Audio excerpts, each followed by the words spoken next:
Good morning student. आज की हमारी क्लास है बीएससी फर्स्ट सेम मैथ्स की और उसमें हम स्टार्ट करेंगे यूनिट टू का हमारा पहला टॉपिक होगा रोले प्रमेय, रोलेस थ्योरम। सबसे पहले हम इसके स्टेटमेंट से देखते हैं। ठीक है, मान लो एफ ऑफ एक्स एक्स का कोई फलन है, तब इसके तीन कंडीशंस बनते हैं। ठीक है, पहला कंडीशन होगा एफ ऑफ एक्स समवित अंतराल ए बी में संतत होना चाहिए।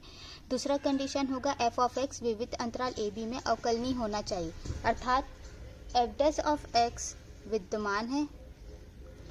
तीसरा कंडीशन होगा हमारा F of A is equal to F of B, तब ए व बी के बीच बिंदु सी का अस्तित्व इस प्रकार होगा कि F dash of C is equal to 0 for all A less than C less than B. अब हम इसका प्रूफ देखते हैं। ठीक है, रोले प्रमेय का हमने स्टेटमेंट देख लिया है। ठीक है, अब हम इसका प्रूफ देखेंगे। मान लो F of A is equal to F of B है। ठीक है, अतः फलन क्या हो जाएगा? अचर होगा। अतः फलन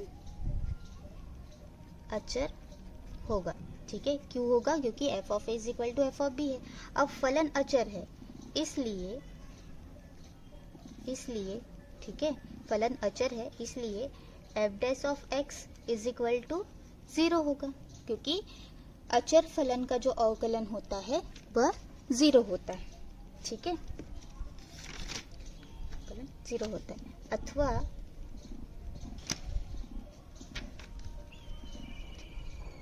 x ग्रेटर देन a से जो फलन होगा वह या तो बढ़ेगा या घटेगा। ठीक है, मान लो फलन बढ़ता है, परंतु F of A is equal to F of B होने के कारण फलन क्या है? बढ़ना बंद हो जाता है। फलन बढ़ना बंद हो जाता है। ठीक है, देखो क्या बोला जा रहा है यहाँ पे। मान लो F of A is equal to F of B है, तो फलन क्या हो जाएगा? अचर होगा, और अचर फलन का अवकलन 0 होता है। तब फलन x ग्रेटर देन a से या तो बढ़ेगा या घटेगा। मान लो फलन बढ़ता है, परंतु एफ ऑफ ए और F of A is equal to F of B होने के कारण फलन बढ़ना बंद हो जाता है। ठीक है, तथा किसी बिंदु x is equal to C, जहां c belongs to A B से घटना शुरू कर देता है। ठीक है, देखो क्या बोल रहा है, F of A is equal to F of B होने से फलन क्या है? बढ़ना बंद हो जाता है। ठीक है, फिर हमें वहां पे एक मैक्सिमम पॉइंट सी मिलता है, जहां से फलन क्या हो जाता है? घटना शुरू कर जाता है। ठीक है, ये बिंदु कहाँ बिलोंग करेगा? ए और बी के बीच में। चलो इसे हम क्या करेंगे? डायग्राम से समझते हैं। ठीक है, इसके लिए हम दो एक्सिस ले लेते हैं। ठीक है, इसके लिए दो हम एक्सिस ले लेते हैं, एक्स एक्सिस और वाई एक्सिस। यहाँ पे हम दो बिंदु ले लेते हैं। ठीक है, ये ए और ये बी। ये एक्स इज इक्वल टू ये और ये X is equal to B. यहाँ से हमारा ये जा रहा है फलन एफ ऑफ ए। ठीक है, यहाँ से ये बढ़ना स्टार्ट होता है और उस पॉइंट जिसे हमने क्या लिया है? सी, एक्स इज इक्वल टू सी। ठीक है, यहाँ तक पहुँच जाता है। चूंकि हमें पता है F of A is equal to F of B होने से वो बढ़ना बंद हो जाता है, तथा बिंदु सी से, ठीक है, किसी बिंदु सी से ये यहाँ पे हम एक पॉइंट ले लेते हैं। ठीक है, एफ ऑफ बी दूसरा पॉइंट, बिंदु सी से ये घटना शुरू कर देता है। तो ये जो हमें पॉइंट मिल रहा है इसे हम क्या बोलेंगे? मैक्सिमम पॉइंट, मतलब उच्चिष्ट मान। ठीक है, उच्चिष्ट मान लेंगे। ठीक है, अब यहाँ पे हम देखते हैं ये उच्चिष्ट है। ठीक है, ये उच्चिष्ट है, अतः x इज इक्वल टू सी पर फलन f ऑफ x क्या होगा? उच्चिष्ट होगा। उच्चिष्ट मान होगा। ठीक है, चूंकि ये उच्चिष्ट है इसलिए, ठीक है, ये उच्चिष्ट है इसलिए F of C plus H minus F of C, ठीक है, और F of C minus H minus F of C, ये 2 पॉइंट होंगे। ठीक है, ये दोनों ही क्या होंगे, ऋणात्मक होंगे। ठीक है, क्या होगा, दोनों ही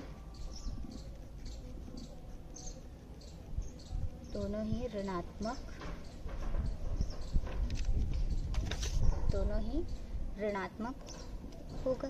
ठीक है, मान लो h छोटा धनात्मक पूर्णांक है। ठीक है, छोटा क्या है, धनात्मक पूर्णांक है, तब ये जो फंक्शन है वो क्या हो जाएंगे, F C plus H minus F of C upon H less than क्या होंगे, 0। ठीक है, और दूसरा हमारा क्या होगा, F of C minus H minus F of C upon minus H greater than क्या हो जाएगा, 0। अब इस दोनों पॉइंट पे हम क्या लगा देंगे, चूंकि इसमें लिमिट लगाएंगे। ठीक है, लिमिट h टेंड्स टू 0, तो F C plus H minus F of C less than equal to 0 हो जाएगा।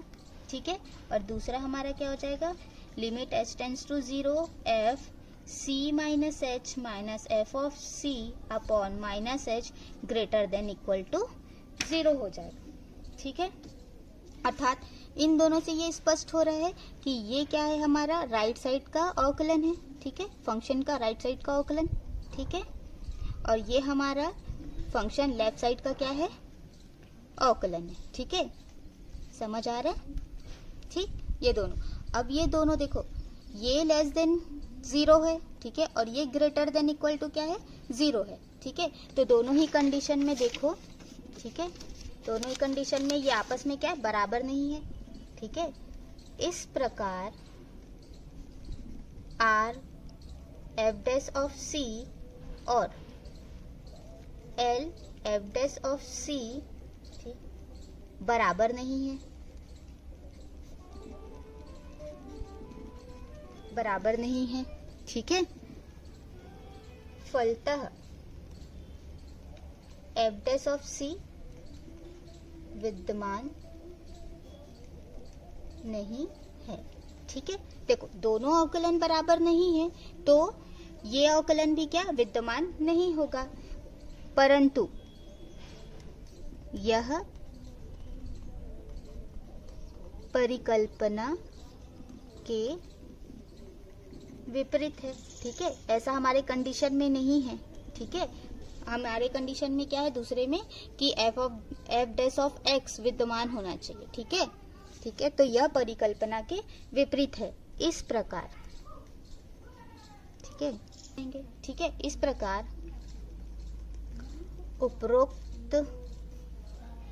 उपरोक्त सीमा में, यहाँ पे क्या बोल रहे हैं, यह परिकल्पना के विपरीत है। ठीक है, इसलिए उपरोक्त सीमा में प्रत्येक क्या हो जाएगा, 0 हो जाएगा। प्रत्येक 0 होना चाहिए। ठीक है, मतलब इस लाइन से समझ में आ रहा है, इस प्रकार उपरोक्त सीमा में प्रत्येक 0 होना चाहिए। दैट मीन जो फंक्शन c है, बिंदु C का जो अवकलन है वो क्या हो जाएगा, 0 हो जाएगा for all C belongs to A and B। ठीक है, समझ। ओके, अब हमारा रोले प्रमेय तो का प्रमेय हो गया हमारा। ठीक है, अब हम रोले प्रमेय को एक एग्जाम्पल से देखते हैं। ठीक है, एग्जाम्पल है अंतराल -1 और 1 में एक्स स्क्वायर के लिए रोले प्रमेय का सत्यापन कीजिए। ठीक है, देखो सॉल्यूशन देखते हैं यहाँ। ठीक है, हमें फंक्शन क्या दिया है, एफ ऑफ एक्स क्या दिया है हमें, एक्स स्क्वायर। ठीक है, और हमारे पास दो बिंदु ए और बी क्या दिया है। ठीक है, एफ ऑफ एक्स क्या दिया, एक्स स्क्वायर, और बिंदु ए क्या दिया है -1 और बी क्या दिया है 1। ठीक है, तो पहला कंडीशन देखते हैं। ठीक है, यहाँ पे क्या दिया है, F of X is equal to X square, A is equal to -1 और बी इज इक्वल टू 1। अब हम x की जगह पे a रखते हैं, ठीक है, एफ ऑफ a रखते हैं तो यहाँ पर भी क्या हो जाएगा, a स्क्वायर हो जाएगा, ठीक है।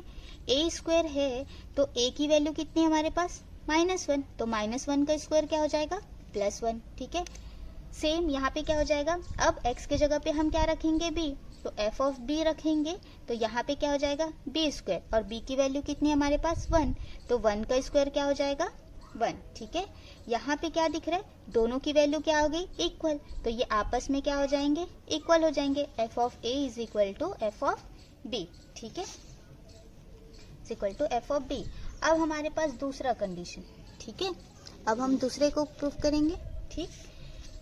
यहाँ से हो रहा है फलन F of X is equal to X square, ठीक है, समवित अंतराल, समवित अंतराल, ठीक, -1 और 1 में संतत है, ठीक है, संतत है। अब तीसरा देखेंगे, ठीक है, तीसरा कंडीशन है हमारा, ठीक है, तीसरा कंडीशन है यहाँ पे हमारा F of A is equal to F of B, ठीक है। ये हमारा पहला कंडीशन है प्रमेय के अकॉर्डिंग कि एफ ऑफ एक्स है ना, फलन एफ ऑफ एक्स समवित अंतराल में क्या हो जाएगा, संतत होगा।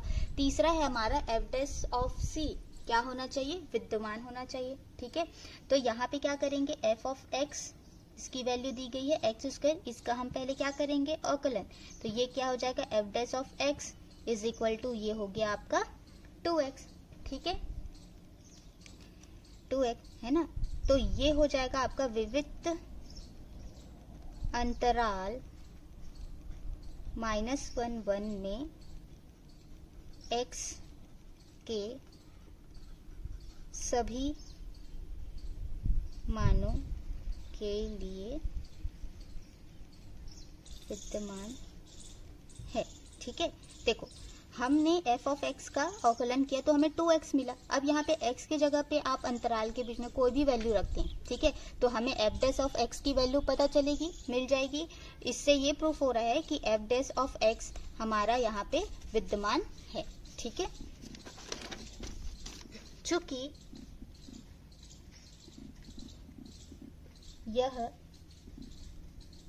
रोले प्रमेय के सभी प्रतिबंधों को संतुष्ट करता है, अतः कम से कम, ठीक है, क्या बोला जा रहा है, तीनों कंडीशन हमारे क्या हो रहे हैं, तीनों कंडीशन हमारे यहाँ पे संतुष्ट हो रहे हैं, ठीक है, संतुष्ट हो रहे हैं, मतलब बिंदु सी, ठीक है, मतलब बिंदु जो सी है वो -1 और 1 के बीच में ऑकर कर रहे हैं, ठीक है, दोनों के बीच में है, तो दोनों के बीच में विद्यमान होगा। तो ठीक देखो यहाँ पे क्या बोल रहे हैं, रोले प्रमेय के सभी प्रतिबंधों को संतुष्ट कर रहे हैं, अतः कम से कम सी -1 और 1 के बीच इस प्रकार विद्यमान है कि, ठीक है, क्या बोल रहे हैं, देखो पहले कंडीशन में F of A is equal to F of B हो गया, दूसरे में फंक्शन क्या है, समवित अंतराल में संतत है, ठीक है, तीसरे में एफ डैश ऑफ एक्स भी क्या है, विद्यमान है, ठीक है, विद्यमान है।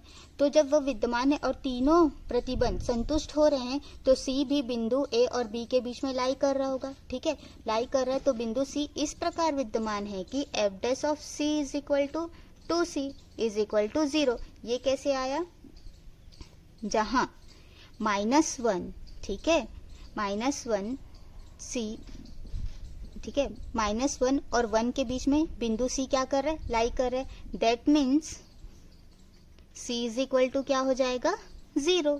तो यहाँ पे हमने c की वैल्यू क्या रख दी, 0, तो ये हमारा एफ डैश ऑफ c क्या हो गया, 0, ठीक है। अतएव अंतराल -1 और 1 में बिंदु c इज इक्वल टू 0 इस प्रकार विद्यमान है कि एफ डैश ऑफ 0, ठीक है, सी के जगह पे 0 लेंगे, सॉरी ये वाली लाइन आप नहीं रखेंगे, ठीक है। F dash of C is equal to 2c is equal to 0। क्यों होगा 0 यहाँ पे? क्योंकि c -1 और 1 के बीच में लाई कर रहा है, दैट मीन c की वैल्यू क्या हो जाएगी 0, क्योंकि माइनस और 1 के बीच में एक ही वैल्यू आएगी, वो है 0। हम एक लाइन बनाते हैं, देखो एक लाइन बनाते हैं, ठीक है। तो यहाँ पे जब हम स्केल बनाते हैं तो इधर हमारा पॉजिटिव साइड और इधर नेगेटिव होता है, ठीक है। तो यहाँ जितना आएगा +1 +2 +3 ये 0 से स्टार्ट होता है, और यहाँ -1, तो देखो +1 और -1 के बीच में हमारे पास क्या है? 0 है, ठीक है। तो बिंदु सी भी किसके बीच में लाई कर रहा है? -1 और 1 के बीच में, तो सी की वैल्यू कितनी होगी? 0। तो यहाँ पे हमने 0 लिया, ठीक है। अब देखो सी की वैल्यू हमारे पास 0 आई, तो हम यहाँ पे इसे पुट करते हैं, ठीक है। तो F dash of 0 is equal to, तो यहाँ पर भी हम रखेंगे 2 × 0, तो F dash of 0 is equal to क्या हो जाएगा? 0। अतः यह रोले प्रमेय को क्या कर रहा है? सत्यापित कर रहा है। तो यहाँ पे हम लास्ट में लिखेंगे, अतः रोले प्रमेय सत्यापित होता है, ठीक है। तो स्टूडेंट, आई होप आपको ये समझ में आया होगा, ठीक है। Thank you for watching my video, ठीक है। और कोई भी डाउट हो तो कमेंट सेक्शन में जाके प्लीज़ मुझे बता दीजिएगा। Thank you so much.